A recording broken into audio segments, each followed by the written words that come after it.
মানুষ হলেই তাকে কবরে যেতে হবে, কবর থেকে বাঁচার কোনো সুযোগ নাই। ও মুসলমানের দল, ইমানদারের জন্য কবর হলো শান্তির জায়গা, ইমানদারের জন্য কবর হলো আনন্দের জায়গা।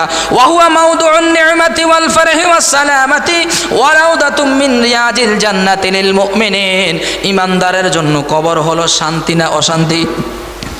জোরে বলেন, শান্তি। ইমানদারের জন্য শান্তি, ইমানদারের জন্য কবর হলো শান্তির জায়গা, ইমানদারের জন্য কবর হলো আনন্দের জায়গা, ইমানদারের জন্য কবর হলো জান্নাতের বাগানের মধ্যে একটি বাগান। জোরে বলেন সুবহানাল্লাহ। আর যারা বেঈমান, ওয়ালিকুম ওয়ালাকিন্নাহু মাকানুল হুজনি ওয়াল আযাবিল মুখতালিফি ওয়া উফরাতুম মিনান নারি লিল কাফিরিনা ওয়া লিবাদি আওসাতিল মুমিনিন।